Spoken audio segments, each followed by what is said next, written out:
En los primeros años del siglo XIX, una joven princesa crecía en un solitario palacio en el corazón de Londres.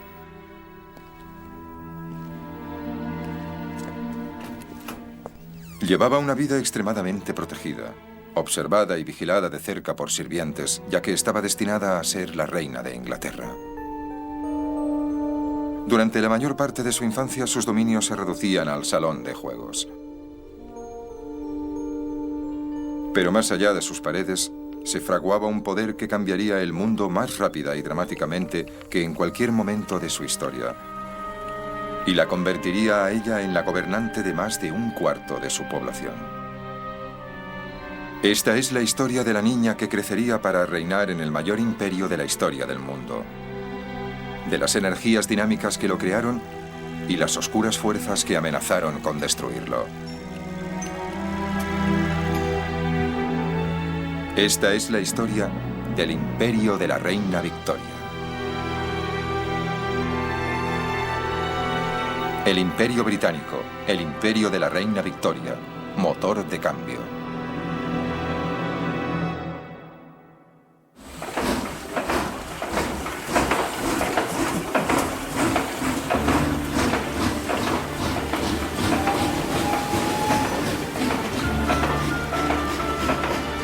El reinado de la reina Victoria vio el nacimiento del mundo moderno.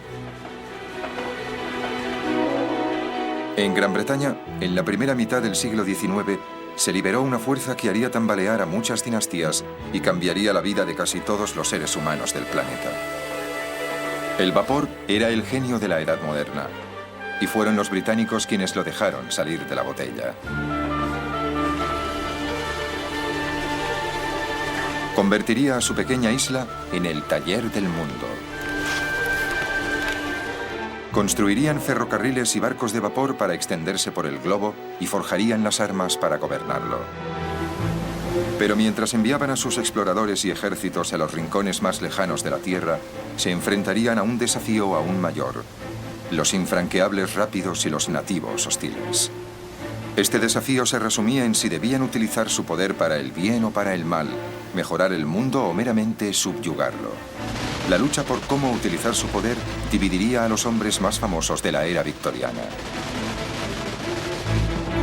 Misioneros como David Livingstone, ingenieros como Isambard Kingdom Brunel, héroes militares como Gordon de Khartoum, escritores como Charles Dickens, y políticos como William Ewart Gladstone y Benjamin Disraeli. Confrontaría a Victoria con una revolución industrial, social y finalmente política. Una revolución que amenazaría su herencia, su trono y hasta su vida.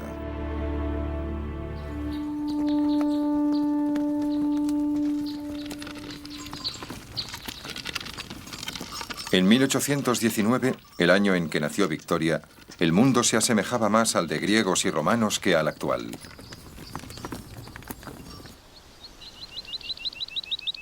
La mayoría de la gente vivía y trabajaba la tierra. Disponían de pocas máquinas y las que tenían se movían gracias al viento o al agua, o más comúnmente, tiradas por caballos. Los grandes percherones de la vieja Inglaterra limpiaban el terreno, araban los campos y transportaban sus productos a los mercados. La fuerza de los caballos establecía el límite de velocidad y el medio más rápido de transporte público era la diligencia tirada por caballos.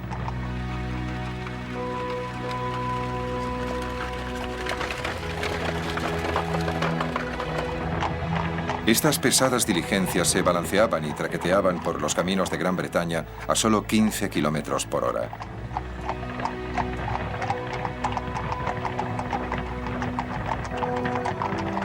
En 1830 las utilizó con mucha frecuencia un joven periodista, Charles Dickens, quien comparó la experiencia con ser desmembrado en vida en una rueda de tortura.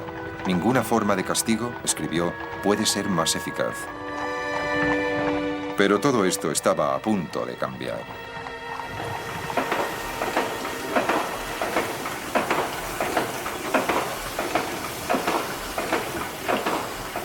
Gran Bretaña había sido la pionera de la era del vapor.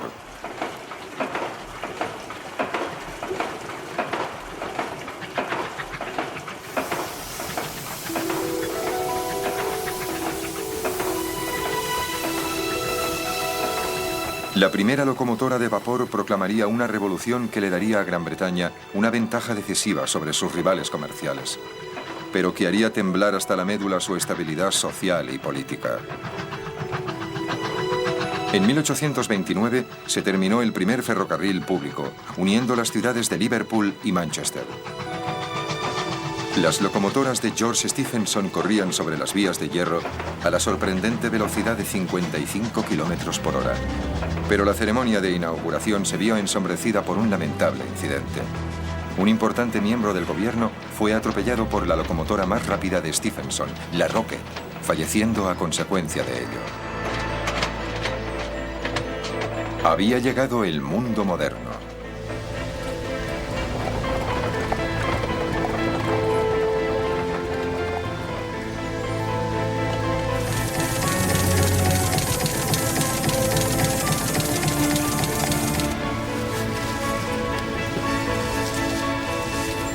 Las gigantescas máquinas movidas por el vapor estaban cambiando una forma de vida que había durado siglos. Pero esta visión del poder y el progreso también tenía un lado oscuro, consecuencia de las ricas recompensas.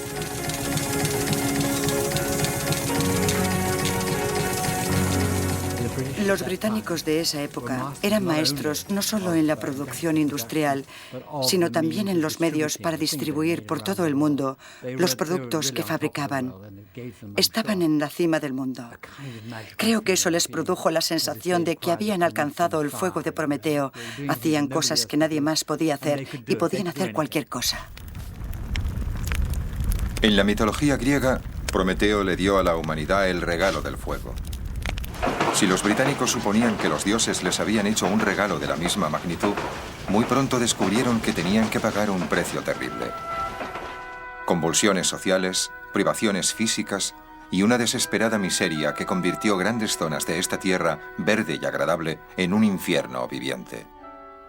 Inglaterra estaba realmente en la cúspide de lo que consideramos la revolución industrial. De hecho, había sufrido una gran cantidad de cambios. Un tremendo crecimiento de la población que se desplazaba en masa a las ciudades.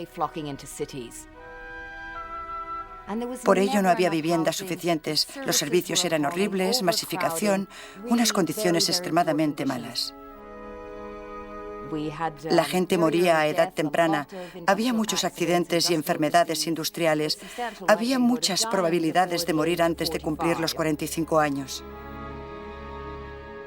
En ese momento no había ninguna protección.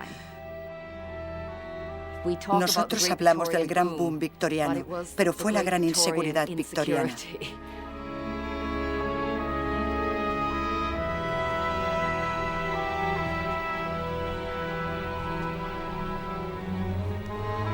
Era un mundo de éxito o fracaso, riqueza o pobreza, dinámico e inseguro, el que Victoria heredó cuando a los 18 años de edad emergió del lujoso capullo de su palacio para ser coronada reina de Inglaterra.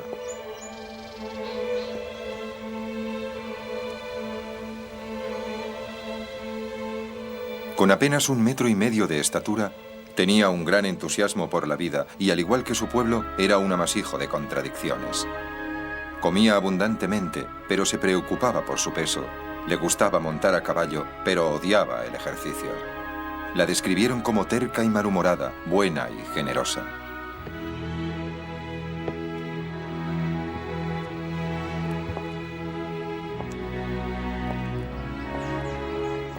Los miembros de su gobierno se asombraban ante su dignidad y madurez.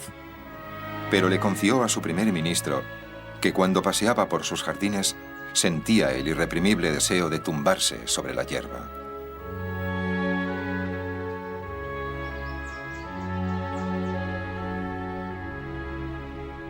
Muchos, incluyendo al escritor Thomas Carlyle, suponían que la superarían las fuerzas que se agitaban fuera de los muros de su palacio. Pobre pequeña reina. Tiene una edad en la que a una joven no se le confía ni la elección de un sombrero. Pero se le ha asignado una tarea ante la cual se encogería hasta un arcángel. Victoria había llegado al trono en un momento en el que la monarquía y la idea del imperio eran igualmente repugnantes para muchos de sus súbditos. Su abuelo, el loco rey Jorge III había perdido las colonias americanas. Y su tío Jorge IV era tan ampliamente despreciado que su muerte se celebró con borracheras en las calles de la capital.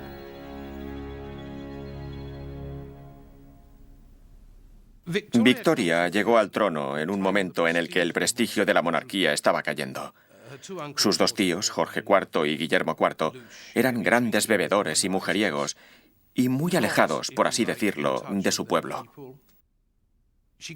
Creo que llegó al trono consciente de que debía intentar rescatar a la monarquía, convertirla en una monarquía cristiana. Ella era una mujer muy religiosa y se veía a sí misma como una gobernanta cristiana de un pueblo cristiano, como un benevolente señor rural consideraría a sus campesinos.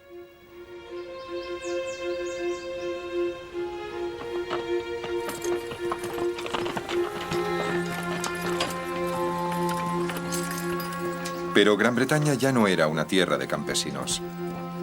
Los súbditos de Victoria abandonaban las granjas para ir a las fábricas. Cambiaban sus casitas en el campo por los barrios bajos de la ciudad. Gran Bretaña sufría la primera revolución industrial de la historia del mundo. Vería el nacimiento del sistema fabril, las líneas de producción, la era de las máquinas. Cambiaría no solo la naturaleza de la industria, sino la de la sociedad, tal vez incluso de la humanidad. Charles Dickens describe una de las nuevas ciudades fabriles en la que muchos de los súbditos de Victoria se veían obligados a vivir. Era una ciudad de máquinas y altas chimeneas, de las que salían interminables serpientes de humo que se enrollaban sobre sí mismas. Tenía un canal negro y un río de color púrpura con un tinte maloliente. Vastas aglomeraciones de edificios llenos de ventanas de los que salía un ruido tembloroso durante todo el día y en la que los pistones de las máquinas de vapor subían y bajaban monótonamente como la cabeza de un elefante en un estado de locura melancólica.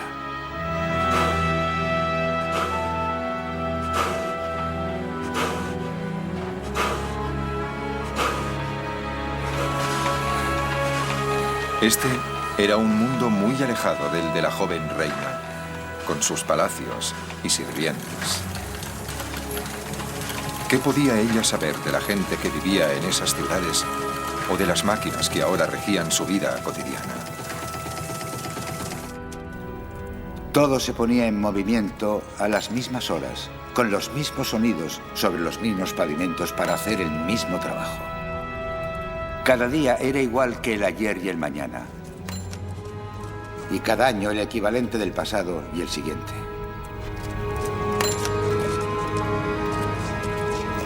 Una vez, durante un viaje por las zonas industriales, la reina vio de pasada este otro mundo. Sintió un gran desagrado y horror. Es otro mundo. En medio de tanta riqueza, parece que solo hay chimeneas, hornos encendidos rodeados de casas miserables. Y si a esto añadimos una atmósfera densa y negra, tendremos una primera impresión de la vida que un tercio de mis pobres súbditos se ven obligados a llevar.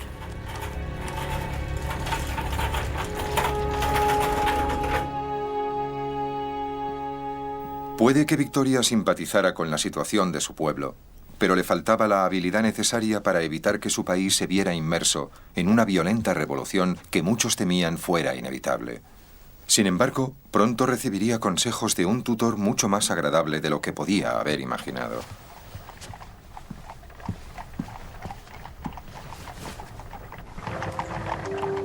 Cuando tenía 20 años, se le presentó a Victoria un pretendiente para que diera su conformidad, su primo alemán, el príncipe Alberto de Sajonia-Coburgo.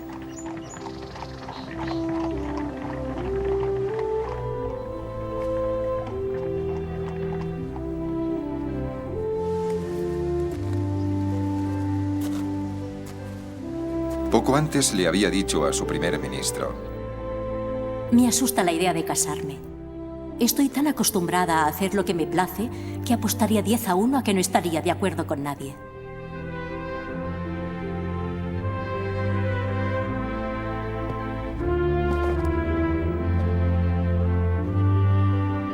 Pero ahora cambió de opinión. Al ver a Alberto, todo eso cambió. Es realmente encantador y exageradamente guapo. Con unos ojos azules preciosos, una nariz exquisita y una boca preciosa, con un bigote delicado. Un cuerpo maravilloso, hombros anchos y una cintura proporcionada.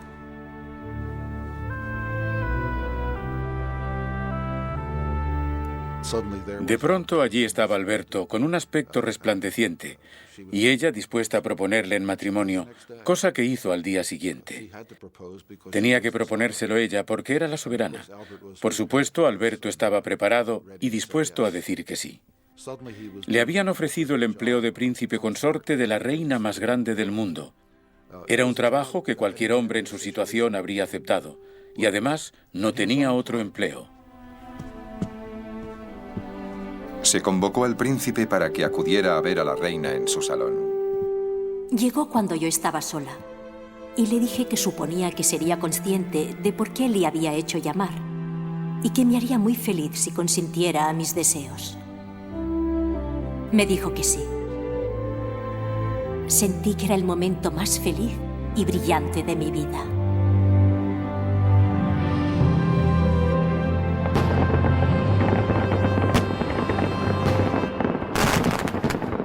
Cuatro meses después, el país celebraba el enlace real. Pero la fanfarria oficial enmascaró una clara falta de entusiasmo popular por la boda. Incluso mientras se vestía para la ceremonia, Victoria era consciente de que muchos de sus súbditos veían con consternación la elección de su esposo. Alberto era extranjero y pobre. El Parlamento reflejó el sentir popular. Se negaron a otorgarle a Alberto el título de rey. De hecho, se negaron a concederle ningún título. Durante la ceremonia, Victoria prometió honrar y obedecer a un marido que ahora, como súbdito leal, estaba obligado a honrarla y obedecerla. La esposa del embajador americano, una de las invitadas, comentó la ironía de un príncipe alemán pobre dotando a la reina con todos los bienes materiales.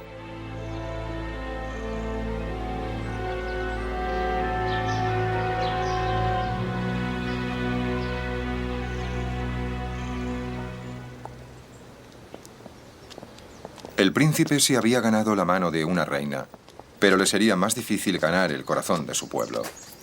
De momento, la pareja real tendría que conformarse con su mutuo amor.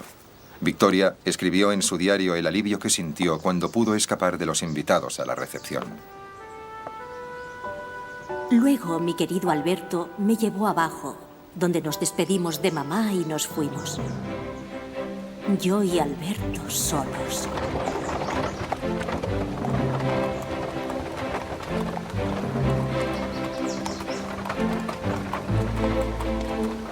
Victoria había elegido pasar la luna de miel a pocos kilómetros de Londres, en el antiguo castillo de Windsor, propiedad de los reyes y reinas de Inglaterra desde el siglo XII.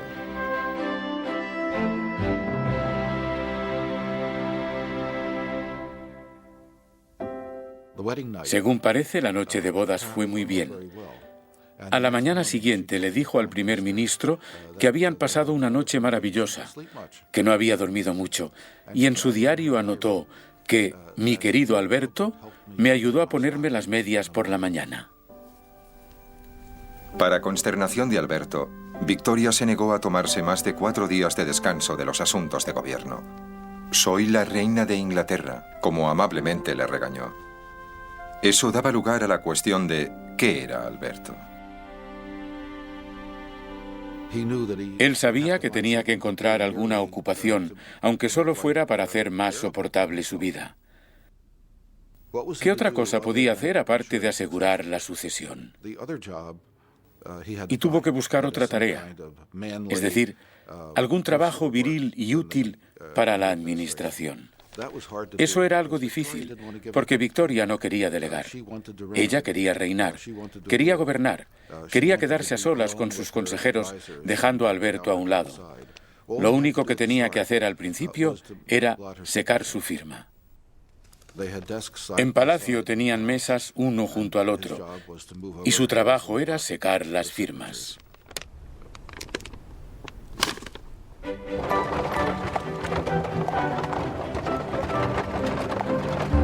Cuando iban juntos en su carruaje, era Victoria quien invariablemente cogía las riendas, provocando chistes sobre quién mandaba en realidad. Era una faceta del carácter de la reina que creó problemas a otros hombres de su vida, notablemente a los miembros más importantes del gobierno de Su Majestad. Puede que la reina quisiera gobernar sola, pero en realidad tenía que hacerlo con el consentimiento del Parlamento.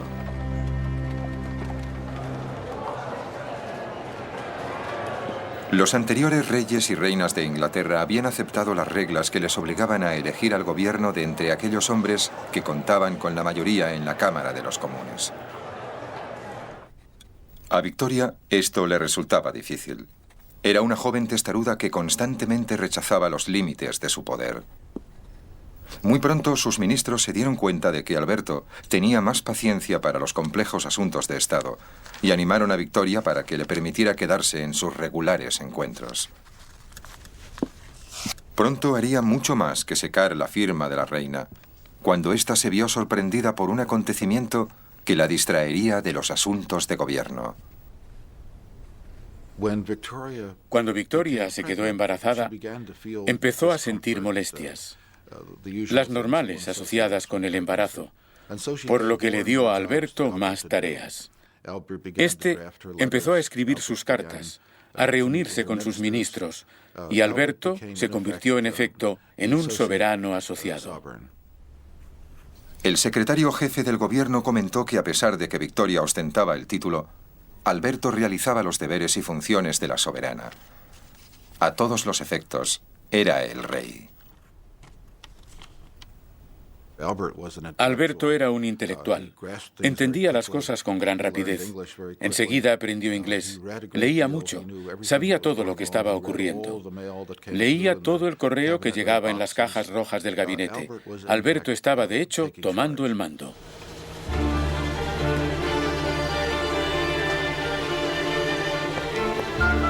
Alberto sentía un gran interés por la industria y los inventos y quería que la reina lo compartiera.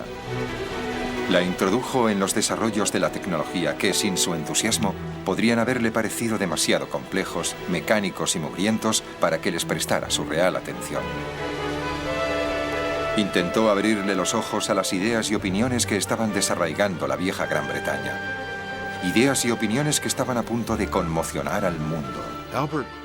Alberto consideraba que el mundo iba a cambiar tanto si les gustaba como si no. Y quería que cambiara de forma que fuera útil para el pueblo. Quería que mejorara su nivel de vida. Quería que la riqueza estuviera mejor distribuida. Quería que más gente se beneficiara de los nuevos inventos. En este sentido, era un liberal.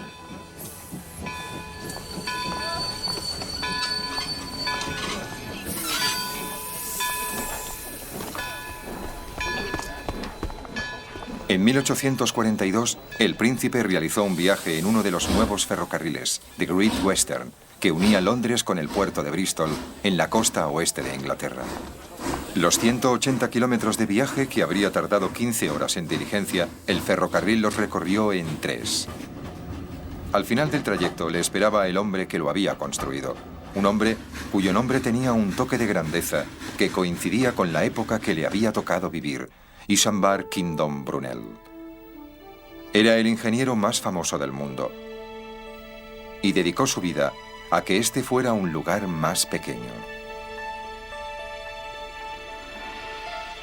Victoria había heredado un imperio que se extendía por todo el globo, pero sus diseminadas posesiones estaban separadas por miles de kilómetros de océano. En los días de los barcos de vela podían tardarse 3 meses en cruzar el Atlántico, 6 en llegar a India, incluso más para llegar a los dominios de la reina de Australia y Nueva Zelanda. Brunel dominaba la tecnología para unir estos elementos dispares y así conformar un imperio. Había concebido el SS Great Britain como el primer barco de vapor de hierro, con un tamaño que doblaba el de cualquier otro jamás construido. Fue diseñado para reducir el viaje cruzando el Atlántico de 3 meses a solo 15 días.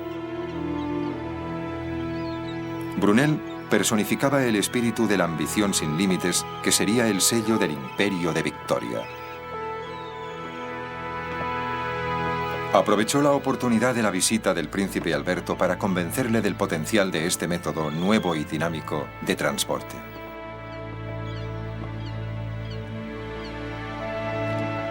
Los barcos de vapor habían sido ridiculizados por sus críticos, quienes sostenían que necesitarían tanto carbón para sus máquinas que no quedaría espacio para ningún cargamento. Brunel demolió este mito con una compleja ecuación matemática. En términos más simples, demostró que cuanto más grande fuera el barco, mayor sería el espacio disponible para mercancías, pasajeros o tropas. Era el principio del fin de los grandes días de la vela. El SS Great Britain sería el primero de una nueva raza de vapores oceánicos que unirían aún más la madre patria con sus posesiones imperiales.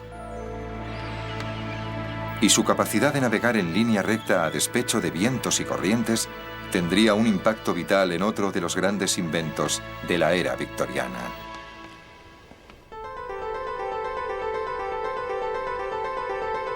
En 1837, inventores de ambos lados del Atlántico habían creado simultáneamente el telégrafo eléctrico.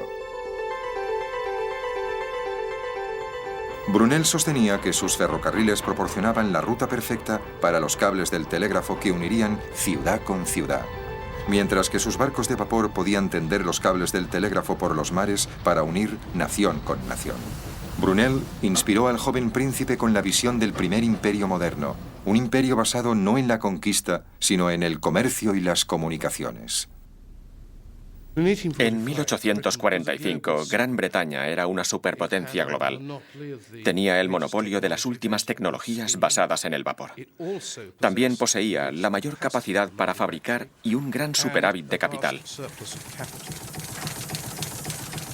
Si estos activos podían ser utilizados para conseguir los mejores resultados, los comerciantes británicos tenían que vender más barato, pero también comprar más barato. Y en 1840 era evidente que Gran Bretaña no podía producir el suficiente alimento para su pueblo, por lo que necesitaba comida barata.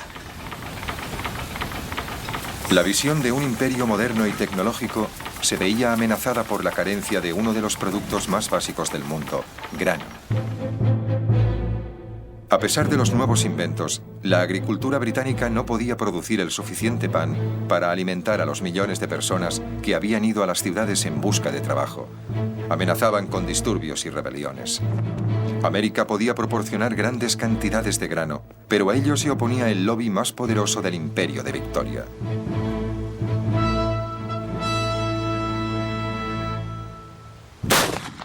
Los terratenientes, los señores, eran el poder dominante en el Parlamento. Su riqueza provenía de la agricultura y estaban determinados a mantener los altos precios por sus cosechas, especialmente el grano. Utilizaron sus votos en el Parlamento para imponer unos impuestos más altos a las importaciones, las infames leyes del maíz, que llevarían al país al borde de la insurrección armada.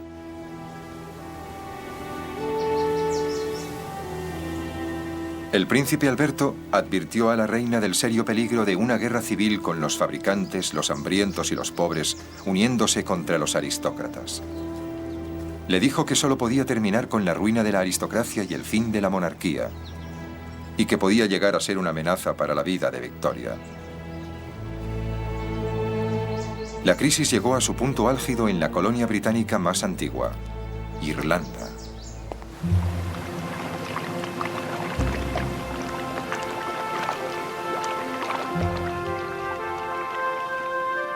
Durante el reinado de Victoria, toda Irlanda pertenecía a Gran Bretaña.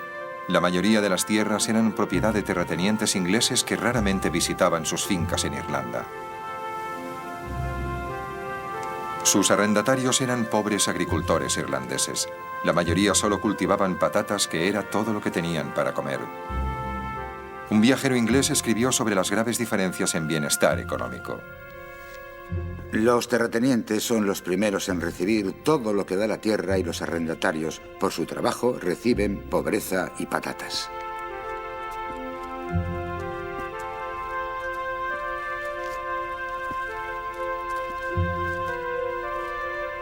En 1845 la cosecha de patatas irlandesas se vio azotada por una misteriosa plaga que dejaba los tubérculos negros y podridos. Las cosechas se perdieron. Varios testigos describieron la creciente angustia y desesperación. La angustia y el miedo se veían reflejados en todos los rostros. El desgraciado pueblo se retorcía las manos y se lamentaba amargamente por la destrucción que les había dejado sin comida.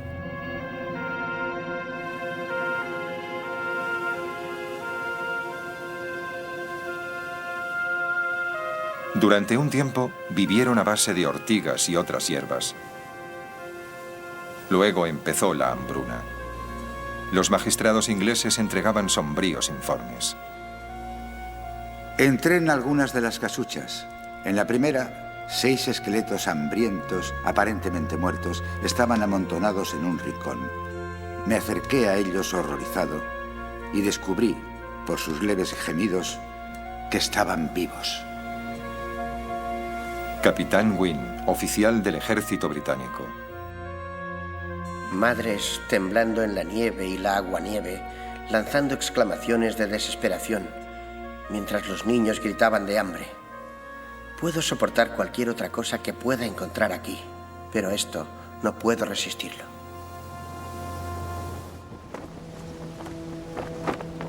El gobierno ayudaba en forma de trabajo y alimento, pero no era suficiente. La reina escribió desde el castillo de Windsor para quejarse de que el maíz del gobierno no llegaba a la gente que pasaba hambre.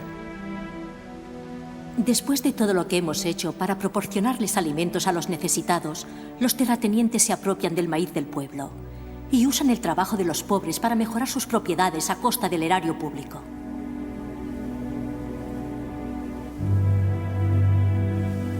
Se horrorizó al saber que los muertos eran enterrados sin ataúd en fosas comunes. En 1846, una viajera americana fue en barca hasta las islas occidentales. No se veía nada con vida, excepto ocasionalmente algún perro. Dije sin pensar, ¿cómo es posible que los perros estén tan gordos y tengan el pelo tan lustroso cuando no hay comida para el pueblo? ¿Se lo digo?, preguntó el piloto.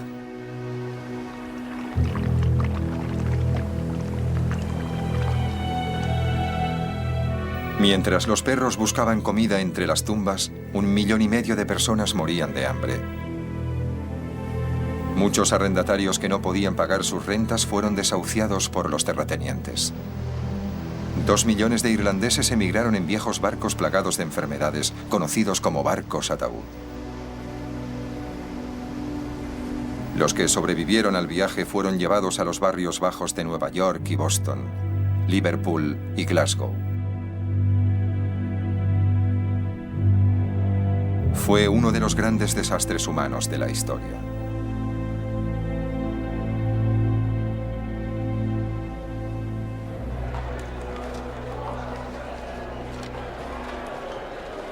El Parlamento británico estaba dividido. En un lado estaban los terratenientes, en el otro los librecambistas, que advirtieron que a menos que las leyes del maíz fueran revocadas, corrían el riesgo de una revolución violenta.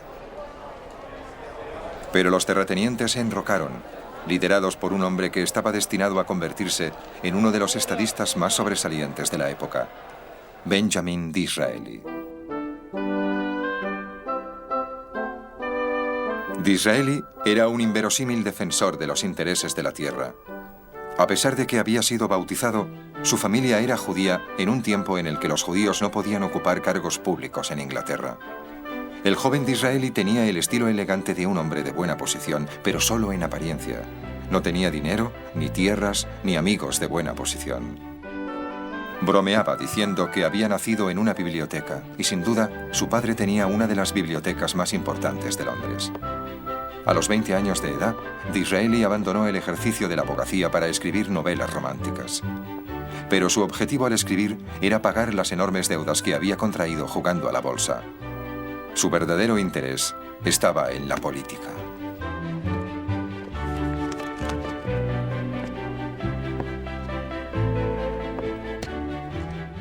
La entrada de Disraeli en política fue muy difícil. Le molestaban constantemente por ser judío. La gente aparecía en las campañas electorales con asnos y le decían: «Vuelve a Jerusalén». Tuvo que enfrentarse a desagradables y crueles muestras de antisemitismo, pero algo a destacar en Disraeli era su determinación. Cuando por fin llegó al Parlamento, su estilo florido de hablar y su forma de vestir causaron sensación. Vestía con ropas que sorprendían a la gente. Llevaba trajes llamativos, muchas joyas y cadenas en el chaleco, anillos por encima de los guantes y tenía el pelo muy rizado. Le gustaba sorprender a la gente. Y sin duda sorprendió a la Cámara de los Comunes. Su primer discurso fue acallado por un torrente de risas y abusos. Siéntate. Vamos. Me sentaré ahora, pero llegará el momento en que me oirán.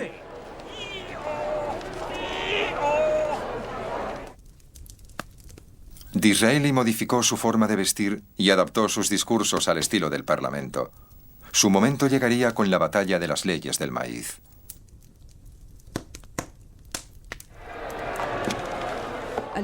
Muchos de esos caballeros rurales no eran muy buenos hablando, pero Disraeli era un orador brillante. Acertados o equivocados, si están equivocados... Le dieron la oportunidad que había estado esperando. Y con los actuales gobernantes... Pero el oportunismo de Disraeli le ganó muchos enemigos en el Parlamento. Con mucho, el más importante de ellos era William Ewart Gladstone. El padre de Gladstone había sido propietario de esclavos en las Indias Occidentales, y Gladstone se sentía atormentado por un profundo sentimiento de culpabilidad que le ayudó a convertirse en la conciencia del Imperio Británico. Lo más importante de la vida de Gladstone es que cuando tenía un problema, cualquier problema político, hablaba con Dios, le pedía que le guiara. Dios estaba en el centro de su vida, en el centro de su ser político. Y cuando consideraba al imperialismo se decía: ¿es esto piadoso? Y decidió que no lo era. Gladstone había sido elegido miembro del Parlamento como Tory o conservador, pero la hambruna irlandesa repugnaba a su conciencia y cambió de bando para unirse a los liberales y los librecambistas. La batalla resultante provocaría una enemistad de por vida entre los dos políticos, Disraeli y Gladstone, una enemistad que dividiría a la Inglaterra victoriana. Pero no había duda del partido que había tomado la reina. Cuando por fin el Parlamento votó la revocación de las leyes del maíz, el príncipe Alberto apareció en la tribuna del público para demostrar el apoyo real a los librecambistas. Los insultos procedentes de los bancos de los Tory le obligarían a abandonar, y la reina lanzaría un feroz ataque contra sus críticos. Caballeros que solo se dedican a cazar durante todo el día, que por las tardes beben clarete u oporto y nunca estudian o leen sobre estas cuestiones. Con el tiempo, los librecambistas pudieron convencer al número suficiente de Tories para acabar con el poder de los terratenientes. Las leyes del maíz fueron revocadas y por fin Gran Bretaña abrió sus puertas a las cosechas de grano de América. Muchos temían que fuera demasiado tarde.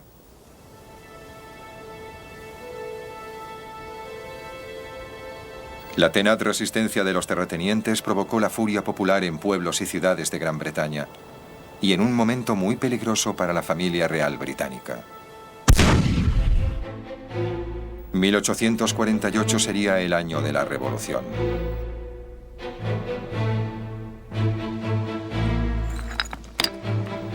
Empezó en el sur de Italia y se extendió rápidamente por la Europa continental. La turba armada se echó a la calle, asaltando los palacios de sus gobernantes y haciendo ondear la bandera roja de la Revolución. Desde el santuario de su castillo medieval de Windsor, la soberana le confió a su tío Leopoldo, rey de los belgas. El estado de la política en Europa es crítico y una siente gran ansiedad por el futuro. La revolución haría tambalear los tronos de Francia, Rusia, Alemania, Austria, Italia, España y Turquía. Y no solo el trono de Victoria corría peligro.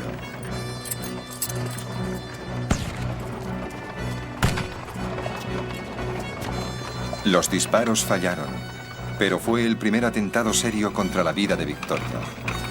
Y no sería el último.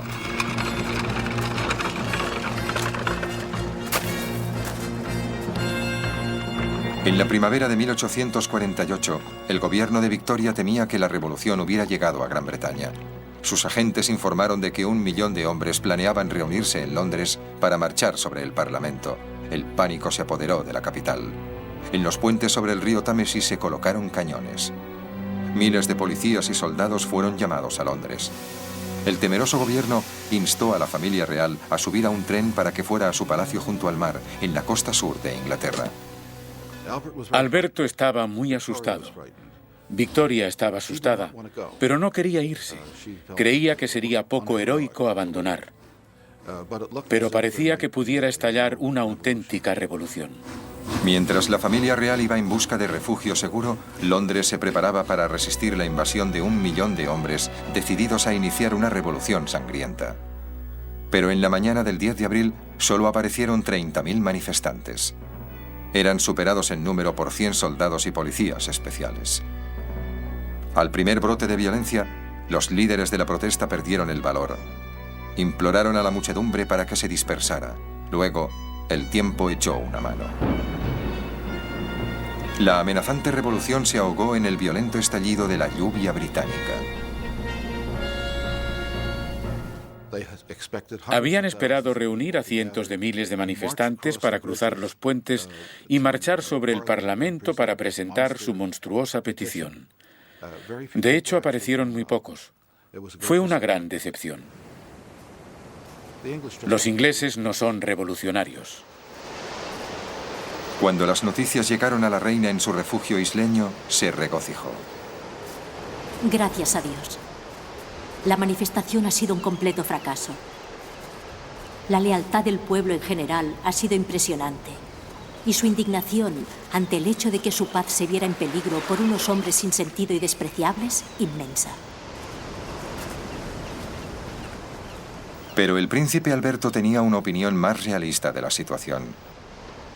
Se había evitado la revolución, pero la amenaza seguía siendo tan fuerte como siempre. Alberto creía que la única forma de preservar la monarquía era mejorar las condiciones de los pobres. El pueblo británico tenía que ser convencido de que el libre comercio traería consigo una nueva era de paz y prosperidad, no solo para los fabricantes, sino para toda la nación. El problema era cómo convencerles. A Alberto le agradaba la idea de servirse del comercio para liberalizar el mundo en general. Le gustaba la idea de que el comercio creara comunicaciones y una vida mejor para los pueblos de todo el mundo. El príncipe Alberto creía que el libre comercio no solo era una teoría económica, sino que era casi como una religión. El libre comercio proporcionaría felicidad universal en todo el mundo. En 1849, el príncipe Alberto se reunió con uno de los grandes profetas de esta nueva religión, Henry Cole, escritor, artista, arquitecto y uno de esos caballeros victorianos llenos de ideas que podrían cambiar el mundo. Le habló al príncipe de su audaz sueño. Construirían la Catedral del Libre Comercio, un gigantesco templo en el corazón de Londres para exponer el arte y la industria de todas las naciones. Cada país del mundo sería invitado a enviar a Londres sus creaciones más hermosas y útiles para unir el mundo en un sueño de paz universal por medio del comercio. El príncipe quedó extasiado. El príncipe Alberto era en muchos sentidos un idealista, y esto serviría no solo para proyectar la majestuosidad de Gran Bretaña en todo el mundo, sino también para subrayar el hecho de que todos estaban relacionados. Victoria compartía el entusiasmo de Alberto y le nombró presidente de la Comisión Real para organizar lo que sería conocido como la Gran Exposición de Obras e Industria de todas las naciones. La primera feria comercial internacional. La reina ofreció uno de los parques reales, Hyde Park, en el centro de Londres para que se celebrara la exposición. Pero la visión del príncipe Alberto fue rechazada por las mismas fuerzas que se habían opuesto a la revocación de las leyes del maíz. Primero, objetaron que llegarían a Londres hordas de extranjeros. Había una gran preocupación de que los extranjeros invadieran el país, xenofobia. Creo que era algo endémico de la época. Les preocupaban las enfermedades que podrían llevar a la ciudad. Los críticos cambiaron sus ataques al mismo edificio. El plan elegido por la Comisión Real parecía una bóveda gigantesca. Lo ridiculizaron. Pero cuando se supo que los árboles de una famosa avenida tendrían que ser talados para levantar el edificio, las risas se convirtieron en ira. Salvad los árboles se convirtió en un eslogan popular de los críticos de Alberto, tanto en la prensa como en el Parlamento. ¿Van a sacrificar los árboles para uno de los grandes fraudes, el mayor disparate, el colmo del absurdo jamás conocido?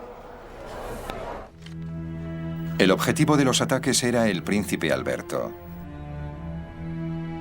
Era ridiculizado como el rey no coronado del jardín de infancia real, el semental extranjero que podía engendrar 9 hijos, pero que servía para poco más. Pero tras las burlas se temía que Alberto representara una amenaza al orden establecido. En cierto modo, Alberto iba muy por delante de su tiempo. La gente del gobierno no quería moverse tan deprisa como Alberto. Por ello se convirtió en alguien sospechoso para los políticos que eran más conservadores que él. Victoria y Alberto no sabían qué hacer. No solo estaba en juego la reputación de Alberto, era su sueño, el sueño de que el comercio mundial podría garantizar la paz en el mundo. El príncipe escribió desesperado a su hermano Ernesto. Probablemente seremos derrotados y tendremos que olvidarnos de la exposición. Verás, nuestra vida no es un lecho de rosas. Luego, con el proyecto al borde del fracaso, llegó ayuda de una fuente inesperada.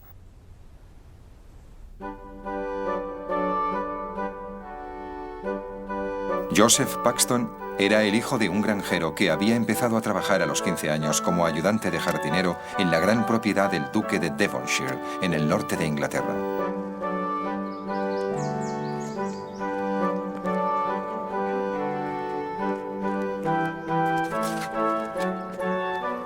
Pero al igual que Brunel, Cole y otros muchos victorianos, Paxton creía en sí mismo. Y tenía una gran imaginación que veía más allá de los límites de las plantaciones del duque. Sus ideas para mejorarlas llamaron la atención de su noble patrono. Fue ascendiendo rápidamente. A los 40 años dirigía la hacienda del duque y era un hombre independiente adinerado con inversiones en puentes, ferrocarriles y fábricas de gas. Incluso fundó un periódico con Charles Dickens como su director. Paxton era el típico empresario victoriano que parecía sobresalir en todo.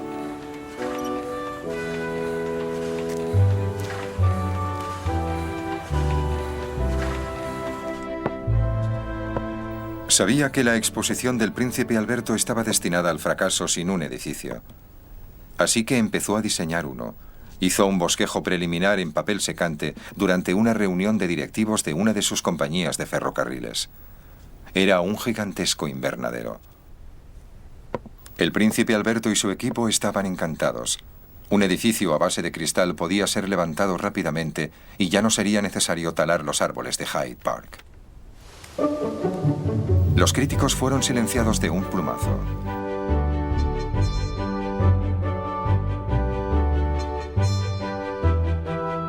En el otoño de 1850, un ejército de 2000 obreros descendió sobre Hyde Park.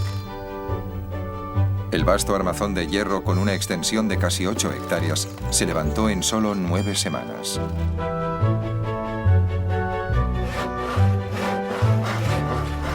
A la semana siguiente, 80 vidrieros acoplaron 18.000 paneles de cristal. Los críticos rezaban para que cayera una violenta granizada, pero esperaron en vano.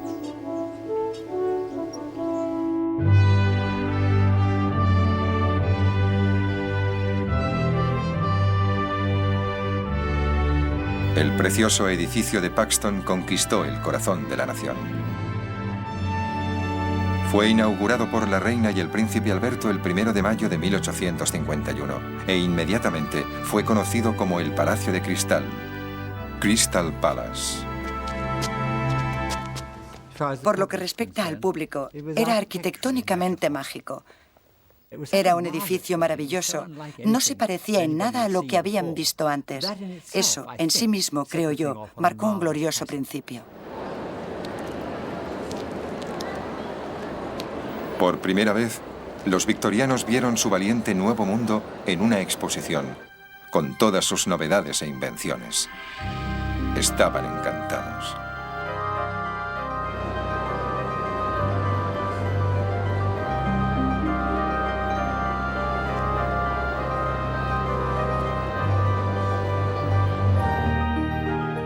Tuvo un impacto tremendo. Todo el mundo estaba ansioso por ver este nuevo edificio y lo que había en su interior. En 3 meses lo visitaron más de 6 millones de personas. Si se considera que la población de Londres en esa época era de unos 2 millones, eso demuestra el impacto internacional que obtuvo.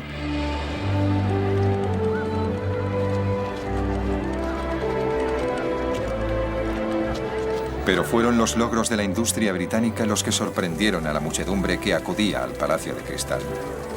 La gran exposición era un despliegue británico.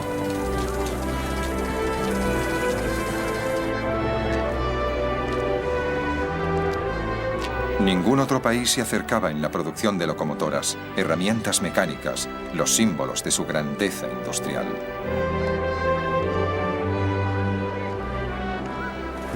Al entrar, se veían todos esos maravillosos artilugios, todos esos inventos, todas esas muestras del ingenio y la energía británica. Era un anuncio al mundo que decía: esta es la nación más progresista del mundo. Mirad lo que ha producido. ¿No os parece maravilloso? El Palacio de Cristal consiguió todo lo que había esperado el príncipe Alberto y mucho más. Convenció a millones de ciudadanos normales y corrientes de que la nueva tecnología podría proporcionar un futuro dorado, no solo para los ricos y privilegiados, sino para todos. Provocó un intenso fervor patriótico y orgullo de la monarquía, pero también sentimientos de supremacía nacional. La creciente convicción de que con tales motores de poder, los británicos podían conquistar el mundo.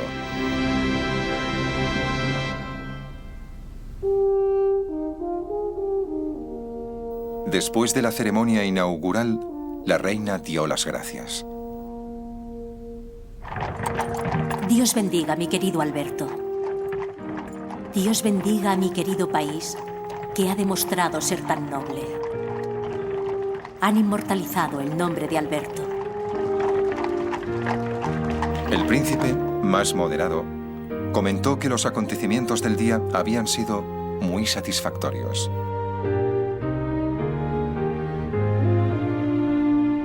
La gran exposición marcó el amanecer de una nueva era de libre comercio.